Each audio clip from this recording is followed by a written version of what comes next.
but I didn't know that you were a wordsmith. Call Jiggy right now. 267-22-JIGGY. Daddy Money. Hey, Jiggy, what's happening, man? Reminds me of that David Bowie song. Jiggy play guitar. It's a great name, man. Thanks so much for having me on the show. Presenting. I'm Mike Massey, and you can catch me on Jiggy Jag TV and see a few of my trick shots there. Thank you very much. Jiggy Jaguar. I never knew what freedom was until I saw you lose yours. It is the world famous Jiggy Jaguar radio broadcast. We are live, but we are also taping this show to run next Sunday as well. We're going to do a double shot. Next Sunday, of course, I will be at the XWE event in the great city of Salina, Kansas. Shenanigans, USA, as I call it. Grenade launcher. Why'd you guys buy grenade launchers? I don't know why in Salina you have to have grenade launchers. But we are getting things set up here. We're going to be live on Ustream. We're also live on Radio Xenu today, as well as our usual network. And it's a hell of a deal, as they say. I don't know who's saying it. Don't know why they're saying it, but they are indeed saying it. And Cousin Chris with us today. Oh, I'm back. He is back in the saddle. For a special appearance. I had to have him on today because we're talking wrestling. We got the wrestlers coming in. Wrestlers. And I'm wearing my Blade shirt today. Okay. Which is kind of a, if you remember my very public feud with Blade about a year ago. You had a feud with Wesley Snipes. I did not have a feud with Wesley Snipes. I had a feud with the wrestler Blade. Oh. And no, Did you have a blow-off match in a cage? I was trying to. I was trying to, and let's see that. What happened was I was trying to get him, because we have the open door policy on the Sunday show, where anybody can show up at any time, anywhere, all the time. And I had this plan where he was gonna come confront me, and then we were eventually gonna do vignettes where I was gonna have Zombie show me how to wrestle. And I wasn't gonna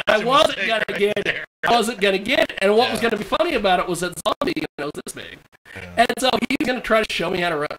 I wasn't gonna get it on purpose. And then eventually it would blow up to this thing, Blake, and we were gonna do this huge thing, and then he was gonna hit the clothesline, pin me, it was gonna be over. And then I would get on the radio show the next week and go, these guys are athletes. Oh my God, I put him over. Yeah. But then all the guys in XWE are like, Jiggy's talking crap on you on the radio. I know, I'm trying to advance the storyline. And at one point, they got a hold of me and they go, well, we need to know exactly what is going on here, bro. And I'm like, okay, if I tell you, then you're going to tell him, then he's going to tell him. It's kind of like Bruce Pritchard always says, telephone a friend, telephone a wrestler. But for too long, everybody knows. Yep.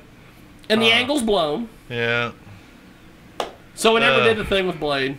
And Good then job. eventually, Blade and I got together, and Blade's like, I was a fan of the whole thing, but I got all these guys in the back telling me, fucking Jiggy, blah, blah, blah. Blah, blah, blah, blah. Shit. And so at the time, our buddy John Mosier used to manage, the Jammer. Remember Jammer?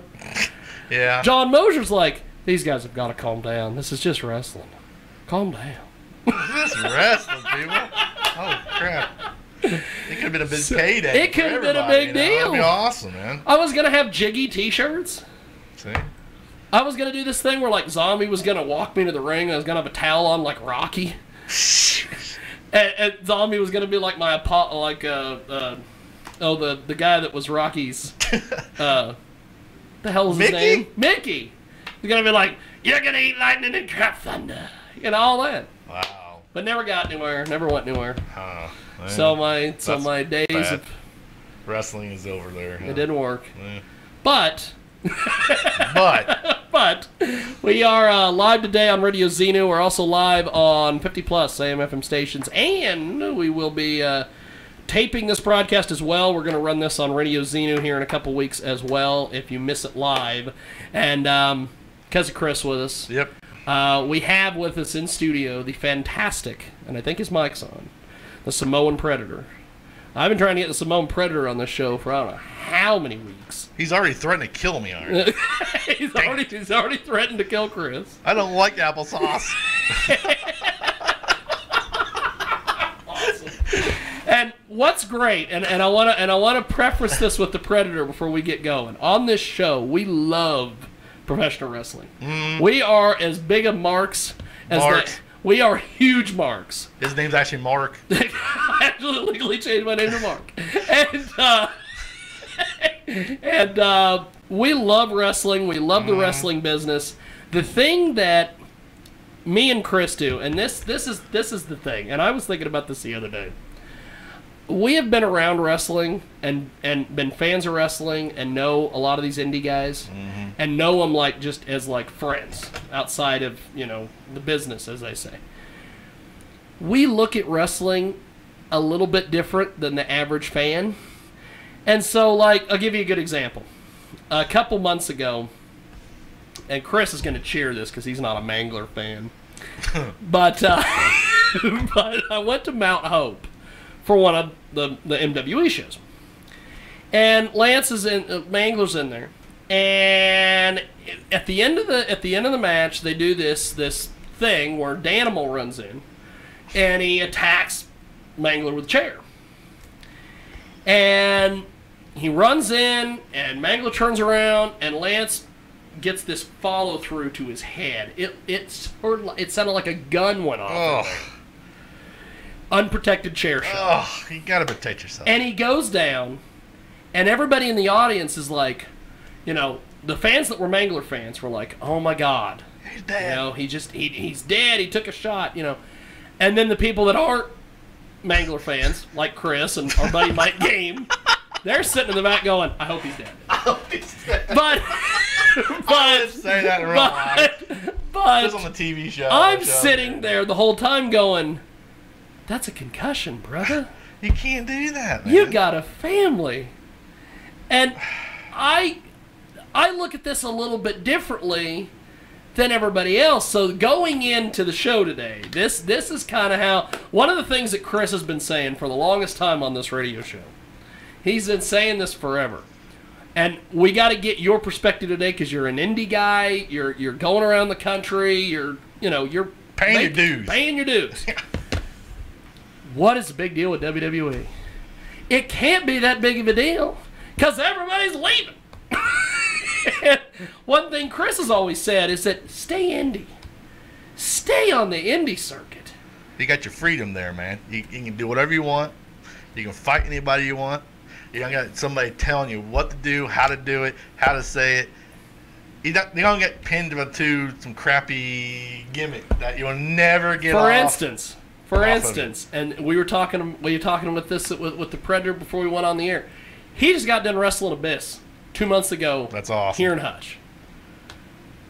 If he was in WWE, you ever think they'd ever let him get near Abyss?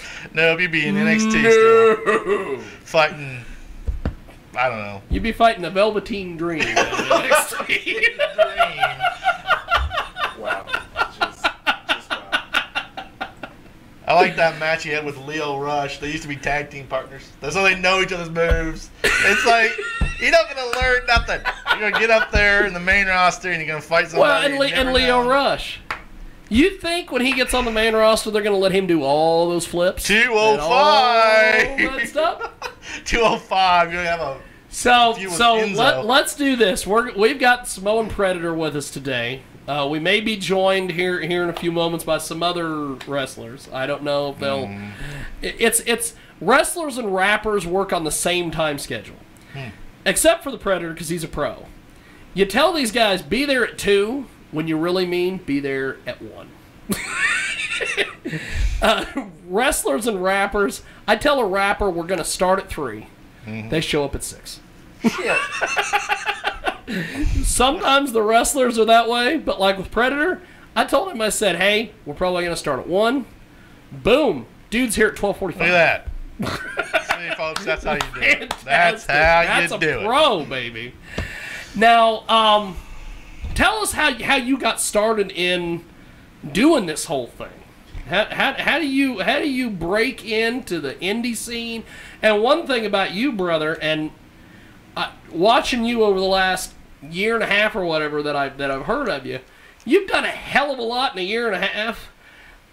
Most of these guys that we've either interviewed from other indie companies or whatever, they do this like once a weekend, and like with you, you've wrestled Abyss.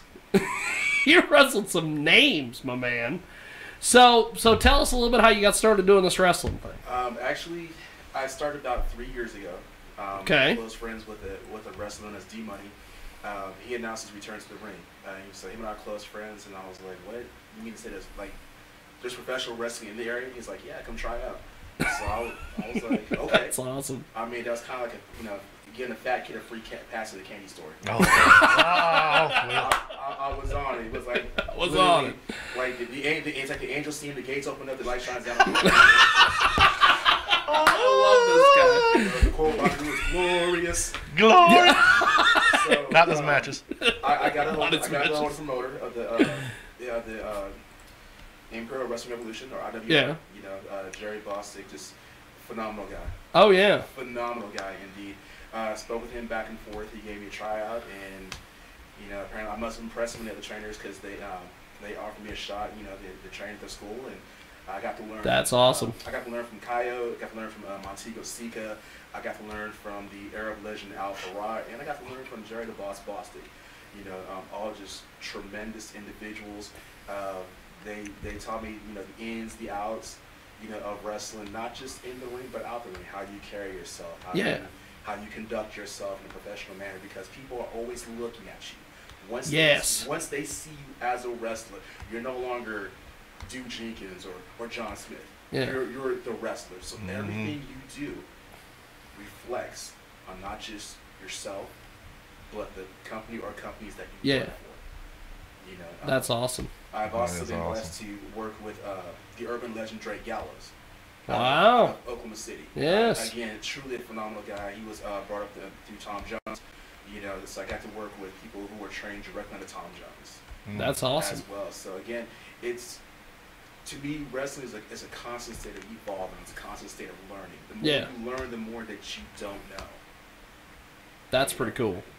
That is awesome. That is pretty cool. But, the main reason why I started, because all my life people told me I couldn't do this, I couldn't do that. Yeah. People said, I wouldn't fit in because I'm mixed, because I'm not full-blooded Samoan, or, I wasn't the right color. Neither is Joe, and he's done pretty well for himself. I've always did things because people tell me I couldn't do it. People said I couldn't play football. I turned around and played football. They said I couldn't go to college and play football. I turned around and played college football. People said, you know what, you couldn't wrestle. Well, guess what? I'm not only not wrestling, but I'm making a difference. And my son will be starting his training soon as well. Wow. So we're going to have a second-gen superstar coming. Oh, that's awesome. That's awesome. Man. That is pretty cool. That's We've cool, got Samoan Predator with us today. If you're listening to us live, he will be part of Total Action Zone Wrestling this weekend. Hoisington and Hutch? Hoisington and Hutch. Look at that. And if you've never seen the Samoan Predator before, this guy, he is fantastic. One of the things I liked about your appearance that you did recently for MWE, he comes out, he didn't do a heck of a lot, but at the end of the night, it's like, he's really the only guy that you remembered. It was the craziest deal, because he comes out, does a couple little things. You didn't even work like an actual match. It was just somebody did like a run-in on you, basically. And at the end of the night, you're like, wow, hell of a deal. Now, so you've been all over the place. We've talked about you wrestled Abyss the last time that Abyss was here in Hodge. Who are some other names that me and Chris would know? I got to work Abyss. Chris is a huge indie wrestling guy, by the way, so you're going to be able to name off some names here. But go ahead, bro. I got to work Abyss. I got to work with Sermo. Got to work with Nobi Bryant down in Texas. Got to work with Kaio, which was really and honored a trainer believing that I had progressed far enough to face him in the ring. So that was a that's huge awesome. honor for me. That's cool. Again, working with Terror Squad, got to work with people like Chavo Guerrero. That's awesome. I didn't get to work them directly, but being the muscle of the group, I got my hands dirty. Cool. I got to get my hands when dirty. you're the muscle of the group, it's simple. Just stand here and don't let them get hurt. Okay. Oh, that's good. That's so good. basically, when I got in the ring, it was about to get real. Yeah. That is awesome. I've had the opportunity to work with a number of extremely talented people, a number of people who are extremely underrated. I mean, That's awesome. We're talking, in my opinion, WWE level caliber talent and just phenomenal athletes. Cool. Phenomenal athletes, phenomenal talent. That's awesome. And I mean, people, you shouldn't sleep on these people. Good, man. That's awesome. And I just look forward to who's next. Look at that. Simple as that. Who's next? Whether you Mangler, whether you Blade, to me, it doesn't matter. Oh, believe me, the day you face Mangler, if you bust him up, Chris will buy a T-shirt. I will buy a T-shirt. I mean, I'll buy you dinner. Chris will buy you dinner. My idea is this. We have a saying in Samoa. It's Utele Tofefe. Means I fear no man. Yeah. I don't fear no man. That's awesome. Respect all, but fear none. And the bigger they are, the harder they fall. That's awesome. So Samoan Predator with us today. He joins us live here about 16 after the hour. And since you've been around, and you've been around the wrestling scene, one of the things that me and Chris have debated on this show forever is why go to WWE? I remember way back in the day, that was where you wanted to be. You wanted to be WWE, or back when WCW was around, you wanted to be in WCW. Although I always think it's funny, and Chris will jump in here with this too, but everybody used to always bash WCW. Those checks always cleared, though. They always cleared, seemed like. And nobody, They said, kept "Oh cashing my, the checks." I can't cash my checks or anything," but they took them and they looked like cashed. So I don't know why everybody bashed WCW or ECW. I mean, ECW can understand because Paulie owes a lot of money to everybody, but I mean, WWE, I understand. You got WrestleMania and all that stuff, but you got to be real good to get that section. And I don't know, these guys use and abuse these guys, and then put them some crappy gimmicks, and then they don't use them right. And I don't know. I just don't. I see a lot. Cody of crap. Rhodes. Cody Rhodes is in WWE. He leaves. Bigger now than he was ever in WWE. Look Yeah. at the Young Bucks. They don't need WWE. WWE's so pissed off at them, they will never sign them guys ever. And they're doing it with T-shirt sales, working their butt off. And I don't know. I don't know why people go there, but I understand the money's good. You got to protect your family, but Is that the allure as an indie wrestler? Is that the allure? Hey, I got to do this It's for me. the prestige of being able to say, I made it. Yeah. That's what it breaks down to. Yeah, WWE, it can be viewed as top of the hill. You're king of the mountain if you. Yeah. It's almost like football. Nationwide, you have hundreds of thousands of high school football players. Yep. On average, 1% to 2% will make it onto a college level, as in D1.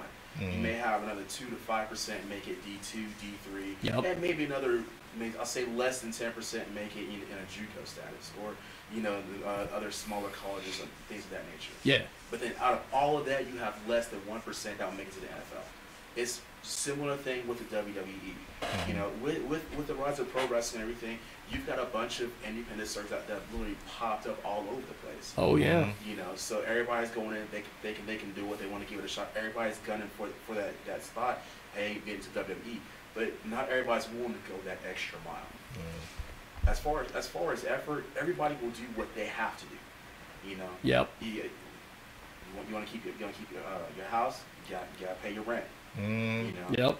If you want to keep your lights on, you gotta pay your bills. Yep. If you want food in the refrigerator, you gotta work for it. Yeah. People will typically do what's required of them, but not many will do above and beyond that. That's awesome. It was Steve Harvey who said, "There's no traffic in the extra mile." Well, that too. Yeah. It makes a lot of sense because you look at what it takes to get to the WWE, how well you have to establish yourself and everything. And when, once you sign that contract, with WWE, knowing that you make, you have that sense of accomplishment. Hey, you made it, because not anybody can do that. Yeah. But you look at Ring of Honor, you look at New Japan Pro Wrestling, you look at Paragon Pro Wrestling, Yep. PWG, stuff like that, other smaller companies, but they have a similar level of prestige. You can compare that to college football and NFL. Mm-hmm. While you get the big Yep. money in the NFL, 9 times out of 10, you'll see better matches in like Ring of Honor, New Japan Pro Wrestling, because just like on a college level, they go all out. They leave nothing behind. Yep. Every time they put the gear on, it's lights out. Yep. With these smaller shows like Ring of Honor, New Japan Pro Wrestling, it's literally lights out. Mm-hmm. It's stuff that you're not going to typically see in WWE. No. WWE, you have Vince McMahon, you have the big rollers backing you up. You can do a lot more, but when you sit back and think about it, is it really worth it? See, it's the thing. Like Chris is before we got on the air today, Chris was talking about Neville, Pac. It's like he's leaving. He's done. Yeah. He's done with 205 Live. He's done with the. His merch. Right. Did you see the thing where he goes, what the hell is this t-shirt? He didn't get paid for being on WrestleMania. They even took his, I guess, on the DVD. They took it. It's supposed to be on the DVD. They just took his match off. He is mad. That's why he left. He's like, I'm not jobbing out to Enzo or Kalisto. That I'm 10 times way better than them two guys put together. And he's like, I'm going. I'm done. So there's indie promotions in British. Oh my God, they're like revving it up. They're waiting for him to get free. It's gonna be awesome. I like the guy. I thought he was awesome as a bad guy, as a heel, as a champion. They took that belt off from him. I don't know why. Then he put it back on. What was it? 1 week. Tozawa. He's a good wrestler too. I like him too, but it doesn't really talk. You got to talk. You got to make sure. Well, and see, that's another thing. What do you make of? Because I've seen your promos and stuff on Facebook and some of your social media stuff. You're not supposed to be a big talker, but you can be. Kind of play up there to Chris's point about you gotta talk, but at the same time, in situations like with you and Abyss and some of these other guys, you don't really have to. But it's good that you guys can. Because you're not going to fight Abyss all the time. You're going to fight other guys that can talk, and you got to at least be on that same dance floor. You know what I mean? You can't be on the sideline. This guy can talk, and you can't talk. It's going to make you look weak. But you're not weak, but you can't talk. People are like, come on, say something. And you got to talk, be able to talk. And he's saying you have the skills, so, I mean.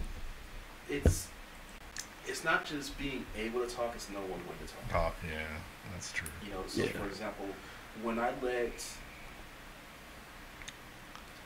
the Samoan Predator completely take over, yeah, I don't need to say much. Yeah. Everything's different. It's like Bruce Banner and the Hulk. Don't make me angry. You won't like me. Yeah. It's the same thing. When the Samoan Predator persona takes over, I don't need to speak about it. Yeah. But when I have to, I can get my point across. Yeah. You don't have to be flashy. You don't have to be super articulate to get a point across.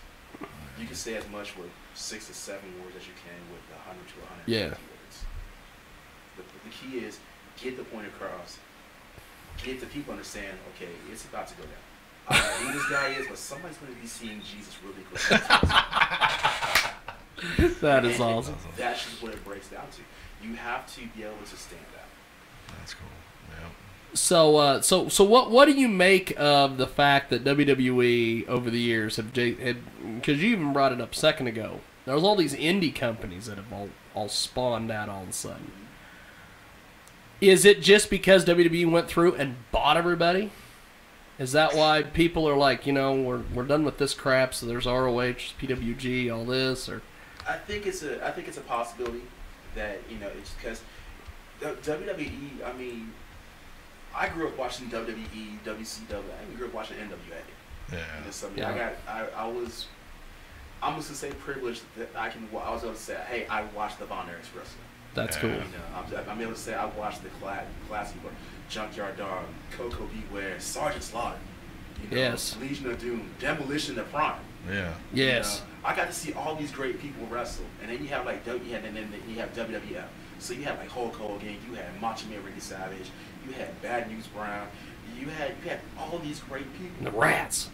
You know, I mean, you even had the Rockers. You know, it's just like Rockers, yeah. I mean, Jannetty. Yeah, you had Jannetty. You had. Although we're not going to talk about what Jannetty's you know, doing I mean, these days. just all these phenomenal people. Then you have WCW come up, and you're like, wait, what?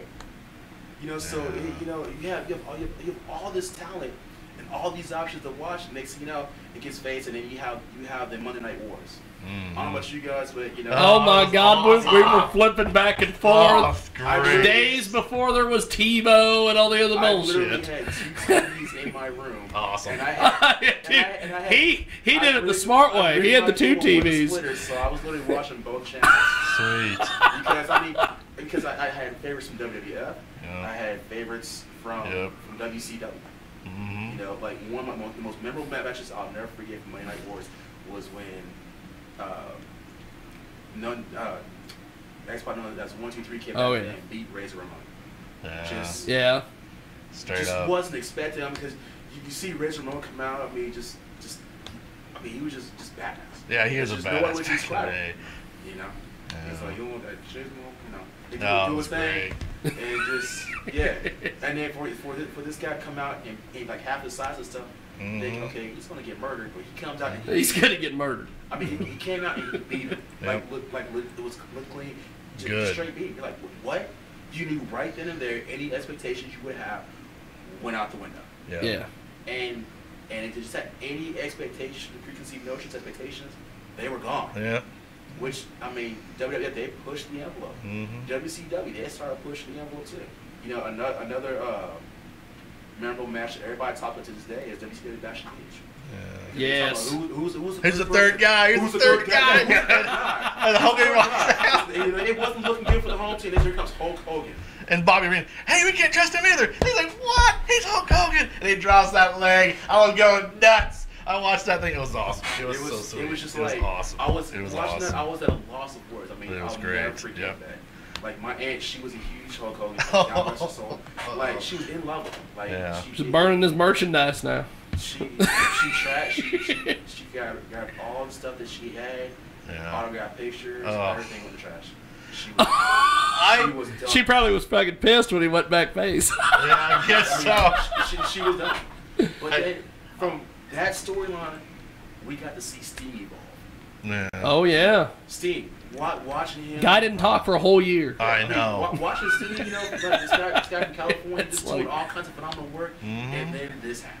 And then you see Steve start coming up, you know, with the dark like crow persona. Oh yeah. But you know what? He was like, oh, it's just crow. No, it's not just crow. He made it his own.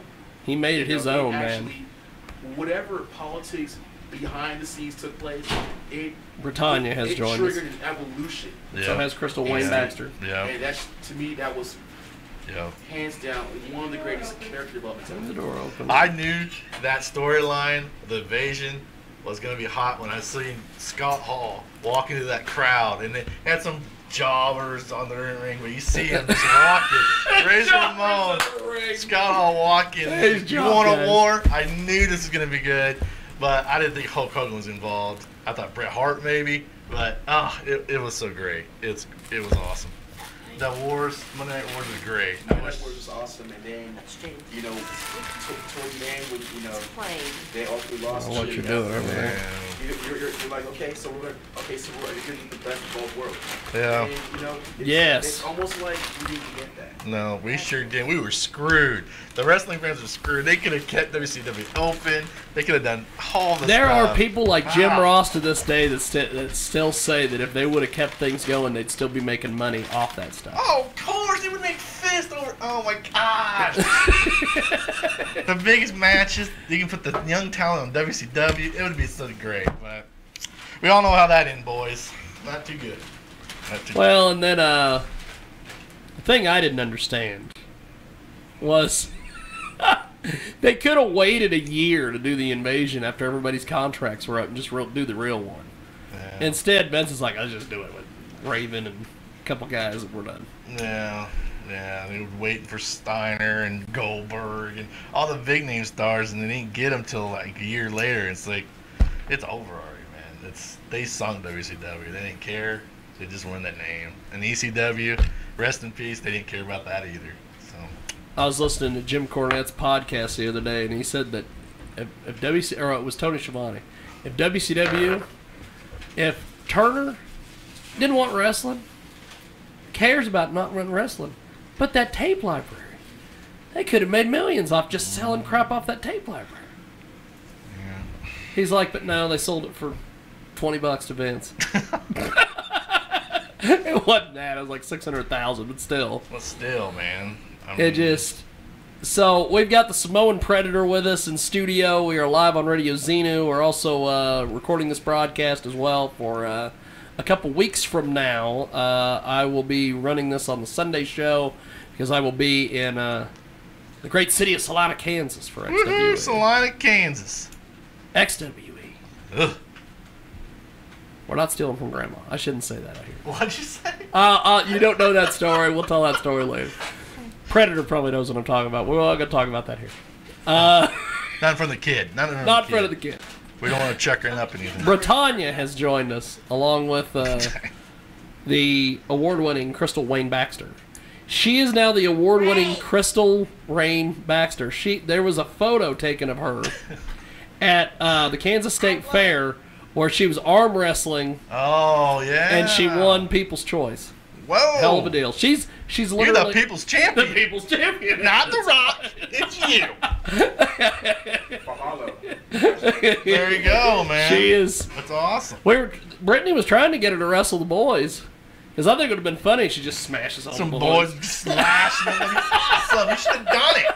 She could have kicked their ass. What's so funny... Poor little girl, she arm wrestled. She was What's so funny is that Crystal... All these little girls walk in, and they're like, well, we're 8, we're 9. And then Crystal walks in, and she goes, I'm 7. And she's like 7, she's like 6 feet tall. She's a linebacker over here. Chiefs called me, what you Chiefs are calling her out.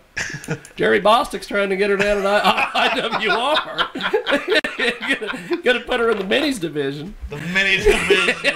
Do they have a minis division? I don't know if they got a minis division. What are they, AAA? So, speaking of that, where are some places that you'd like to wrestle?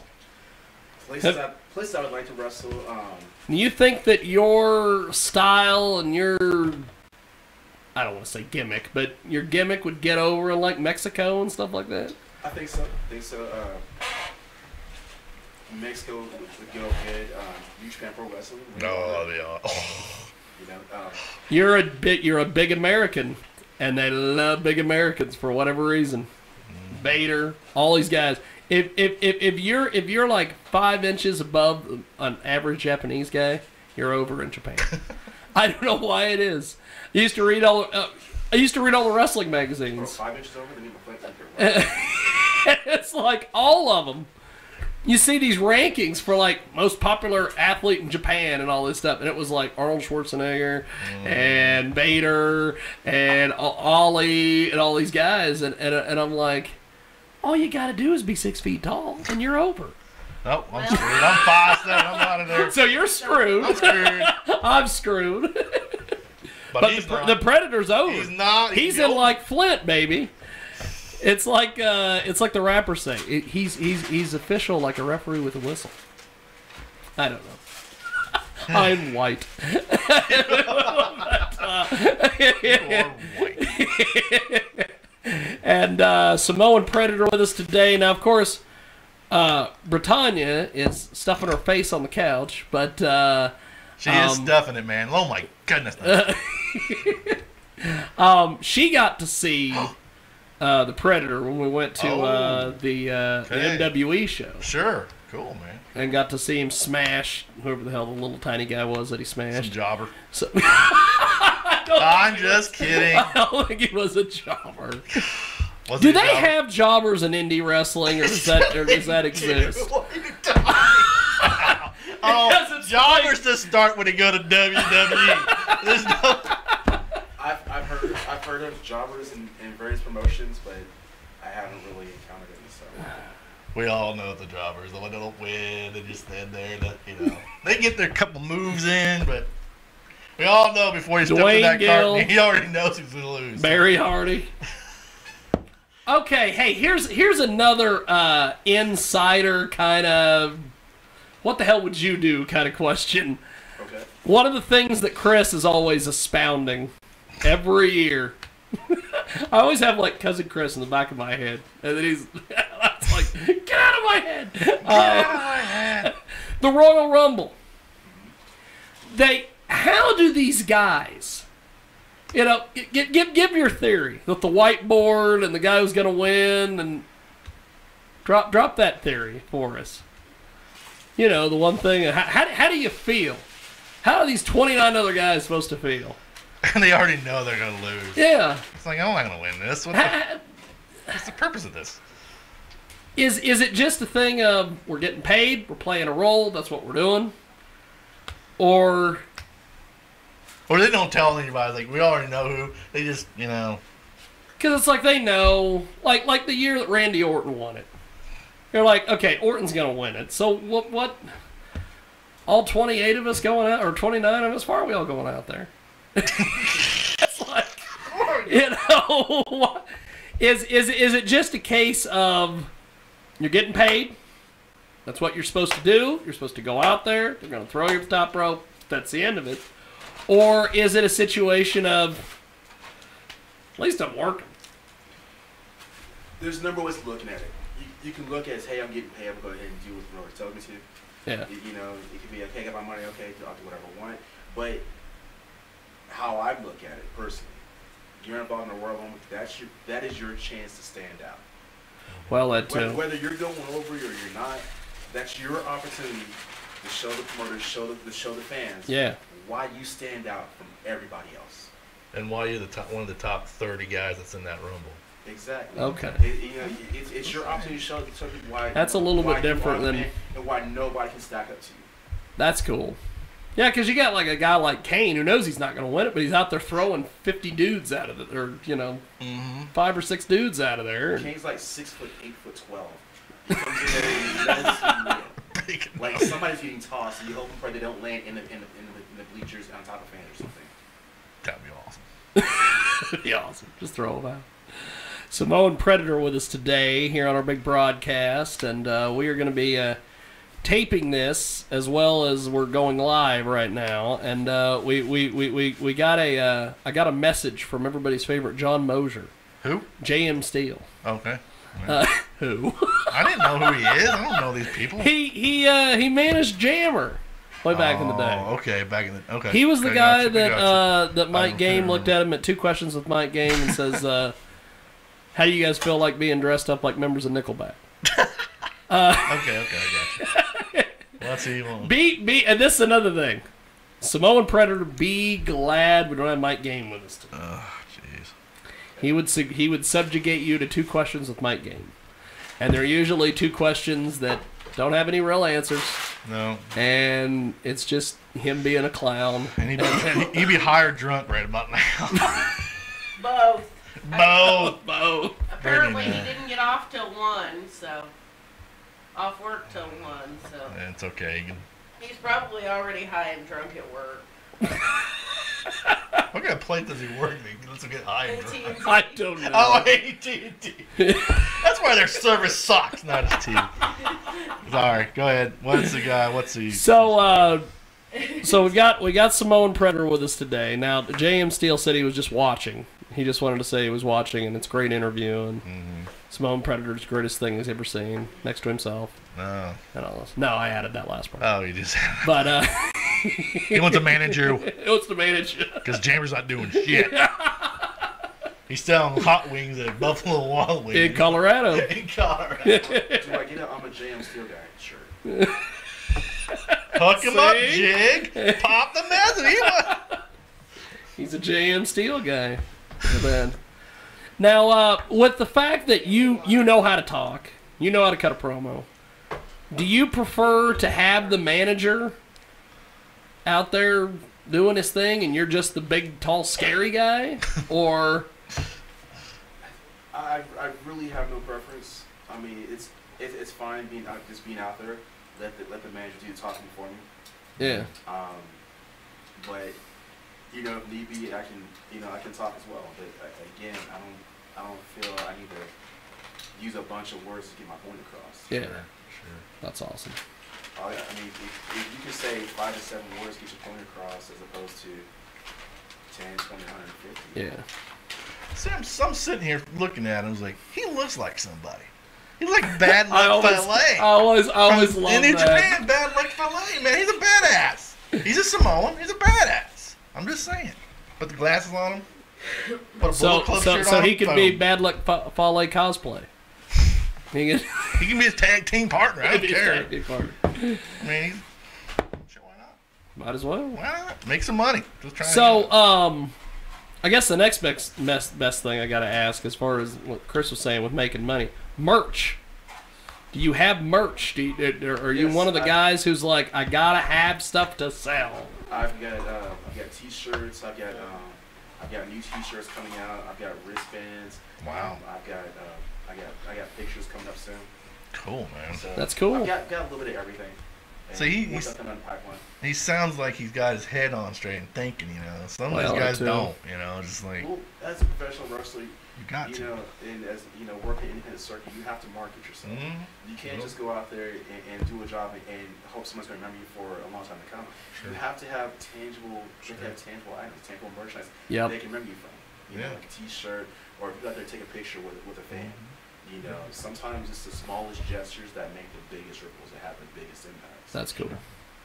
Now, when you started and you got your training to the point where they started putting you in the ring, what did you already have kind of what you were gonna wear to the ring and how you were gonna act and all that, or did somebody suggest to you the face paint? Did somebody suggest to you? The face paint was more of an evolution of who the Samoan Predator is. Yeah. Reflecting more of a deeper reflection on the family lineage. And that's cool. When I first started wrestling, to have my debut match, I just went out there with a singlet, some shoot shoes and gloves, like, okay, I'm gonna do a thing. That's cool. But it didn't really. It's kind of like a puzzle. When you go out there, you debut. You have your basic building blocks. Now you have to figure out how the blocks fit together. And that's it pretty takes cool. Time. It not just takes time, but it takes soul searching within yourself. Because when you decide who you're going to be in the ring, it has to be genuine. It has to be legit. It has to be an actual part of yourself. You can't just go out there pretending to be something you're not, because the fans they're not stupid. Mm-hmm. The fans aren't stupid. They weren't born yesterday. They can tell the fake from the real deal. Yeah. And the last thing anybody wants is to go to a wrestling show and see somebody pretend to be something that they're clearly not. Yep. Yeah. You got to look the part. Yeah. You do. You have to look the part. You have to be able to portray yourself effectively to the fans. The fans will buy into what you're doing. Buy into they buy into the brand. Sure. Yeah. So like when people see me, that's a Samoan Predator. When you look at when you look at Hulk Hogan, for example, you would know, okay, here he is, 24-inch pythons, eat your vitamins, say your prayers, all that good stuff. All that. Yeah, and the same way with Sting and every other successful professional wrestler. Not just WWE, but like in other, like Ring of Honor, PWG, all that. All that. They're all effective because the character they're portraying is an extension of some aspect of their personality. Yeah. Whether it's a dominant aspect or a dormant aspect that they don't really have the opportunity to actively release in society. So essentially, and I I go back to Cousin Chris for this. if you play off of what the Predator just said, you know, it's an aspect of their personality. So when the Mangler goes out and he's a heel in real life. So that's just kind of like that. He just kind of plays it out. I mean, that's not got to be like that. But you got to believe who they are, you know, and you have to believe who you are and believe that's part of your personality. So yeah. So Well, for the longest time, people looked upon me like I was a monster. You know, they said, "Oh, you're just so intimidating. You're this, you're that." Well, after what, you know, if you get told something at a time, you tend to believe it. So when Let's just go with it. When I decided to let the Nitrona's Tail personality take over, it was like, let's show them. Let's show them exactly who you are. Because quite frankly, I'm not a monster. Yeah. I'm not a predator. I'm much worse. Holy shit! Wow. I was waiting for him to go. I'm kind of a nice guy. I got feelings too. I bleed. It's like no, he's much worse. Well, and I'll tell you, I've seen his matches. I think he sells more tickets than the last Predator movie did.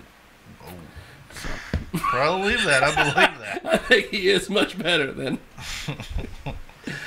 We've got Samoan Predator with us today, and Cousin Chris has joined us for this one. I had to have Cousin Chris here for this because we're talking to pro wrestlers. I had to have him. He sent me his text saying, We're supposed to have some other pro wrestlers, but they haven't yet to arrive. It's all right. This is enough right here, man. Right here. Maybe Predator already took him out. He saw him coming, and he just took them all out. No comment on that, Jiggy. What are you doing? Texting over there? Give me some more wrestlers. I need more. Well, apparently your buddy is not going to be making an appearance today. Kenny Zombie Jones. Okay. So. He had claimed he was going to be here. He claimed he was going to be here with a bunch of other people. He claims a lot of things. And supposedly he's riding with the guy who's going to wrestle later tonight in Hoisington. And I'm like, oh, well, we might have to have some drama. And like I've always said, if drama's right here... You run towards it. Really? Come on. That's why he's not showing up. Like a magnet. He goes... Jiggy's like a woman. He's a drama queen, man. Get a dress. What color do you want today? Drama llama ding dong. That's your girlfriend saying that to you. She knows, man. She knows everything about you. So I was kind of hoping after we did this nice interview with the Predator, his opponent would show up and we have this big tore apart. And we just put Crystal in the middle. Everybody's like backing off. She's a big arm wrestling champion, you know. I know.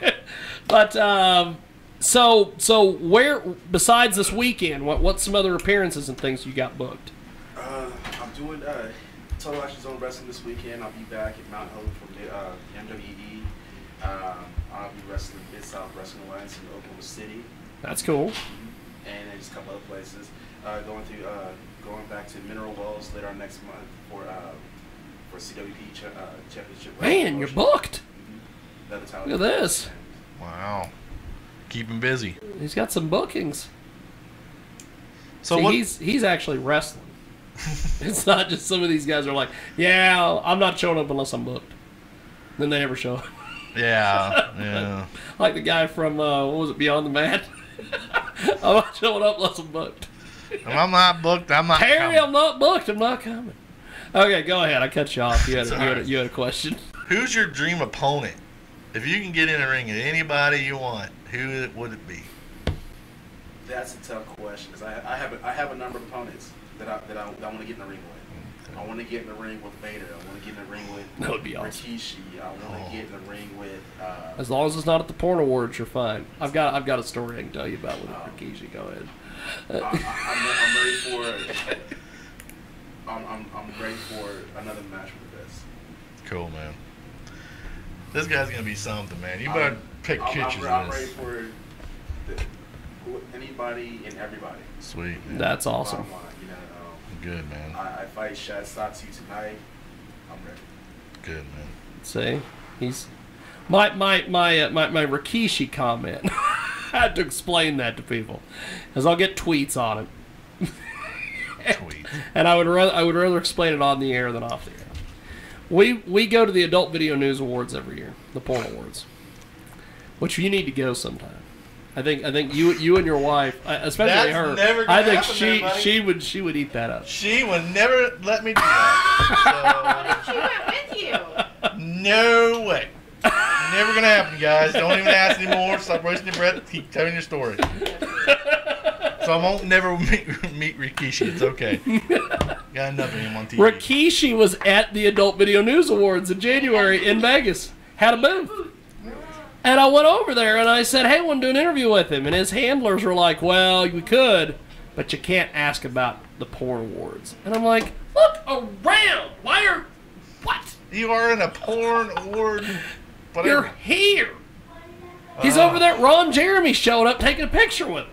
What? I'm sorry, but we kind of have to ask about it. Oh, my gosh. I think he figured all the guys are there. They're going to... I'm the only pro wrestler here. They'll buy autographs from me. And boy, were they. I know. Everybody and their brother, they were taking turns between getting in pictures with, Alexis, Texas. And they're going, touch their Rikishi. His ass is bigger than hers. Get a picture of him. So. Huh. And he had the WWE logo, and I'm like, oh boy. I'm sure if that gets out. Sure, that gets out. That's a letter. So I took a picture of it and tweeted it to Vince. But the Usos will lose their belts real fast. Because your dad, your belts are gone. What? Come on, man. Okay, whatever. Screwing it up for us. Thanks a lot. New Day's gonna be the champions again. We got no division. It's not a division either. Don't act like it's a division. Okay, Fandango, not a tag team, whatever it's called. Breezango. But whatever. Both of them should be fired, repackaged or something.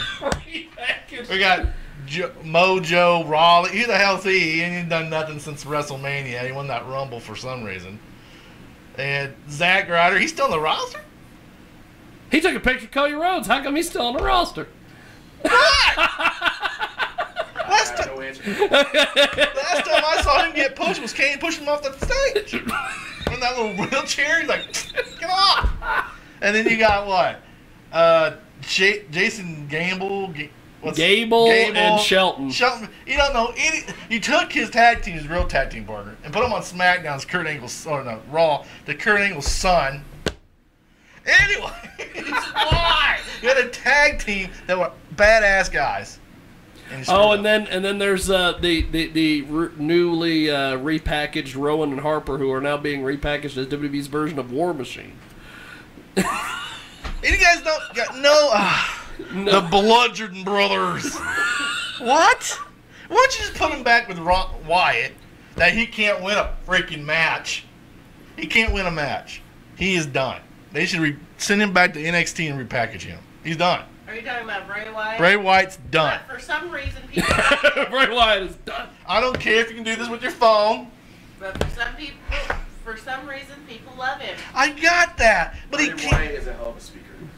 He is a hell of a speaker. He cut a hell of a promo. Yes. But not like Sister Abigail. That's terrible. Don't give me that crap. That was good. Okay.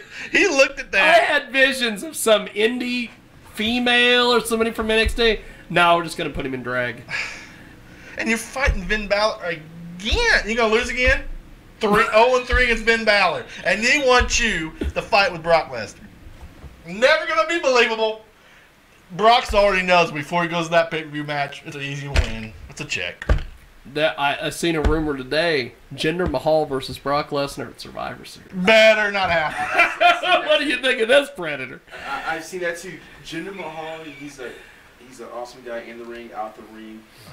He's done a tremendous amount of work. I mean, he just bulked himself up. I mean, if you look at it, he's had a longer reign than a lot of other well-known champions. Yeah, it's terrible. Putting these two. It's terrible. Sorry. Go ahead. Go away in the car. Are you going to tell him to go to the corner? I'm sorry. I mean, Jinder Mahal. I mean, he's one of those talents that you give him that opportunity. He's running with it. Now you put him. And see, this is the thing that we always talk about. If you give the guys the opportunity. Yes. Give somebody an opportunity to watch what they do. Yeah. Okay? Give them that opportunity to evolve and watch what happens. We're talking about a guy who came in as parts 3MB. Yeah. Okay? Came back, just rebranded himself. Okay? Got himself jacked up beyond belief. Yeah. Okay? Now, I remember when I debuted, my debut match in IWR, was Sean Paul's belt. I watched Jinder Mahal go against Jerry the Boss Bostic.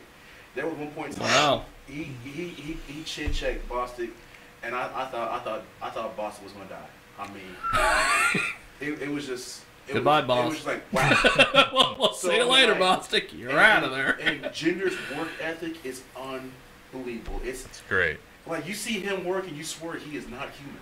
No. Like if you're believing the X-Men and stuff like that, you would think he's one of the X-Men. Sure. That's so, pretty awesome. If it's true that you have Jinder and Brock Lesnar in the ring, it'll be a good match. It's gonna be one of those matches where you have to reinforce the ring. You better beef up your security. This will be legit must-see TV. Look at the carnage that Lesnar has caused. Look at how many people he's injured. Okay? Well, just put him on the shelf. Yeah. Okay. And Jinder's got a shoulder injury, so that's it. And then you got Jinder, so that's not gonna be. Okay, so you have Brock, this unstoppable force of nature. Okay. Suplex City, yeah, he's like the president of Suplex City. Forget Suplex, he has Suplex Nation. Okay. Suplex Nation. It's called Suplex Nation. Then you got Jinder Mahal. So you put these two in the ring, it's the unstoppable force meets the immovable object. What's gonna happen? You put these two in the ring, you'll find out. Hell of a deal. I'm not going to argue with the guy because he's going to kill me. So I'm not going to argue with the guy. I'm just saying, if you don't make SmackDown the live show, I know he's injured, but he can't go do a promo, an evil promo, a heel promo on Nick, Sake, whatever. No, he's not even on the show. He's your champion. Well, see, it's another deal. Watching it as a fan, not just somebody who's in the business. Yeah. You got to have your champion on the show. Don't you have to have a champion on the show?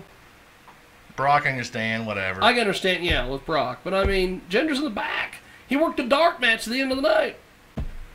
Let him say something. I feel that as a champion, you need to at least make an appearance. I'm not saying you have to work every show, but you have to at least make an appearance. Make an appearance. As the champ, you were the top dog. You were the one with the title.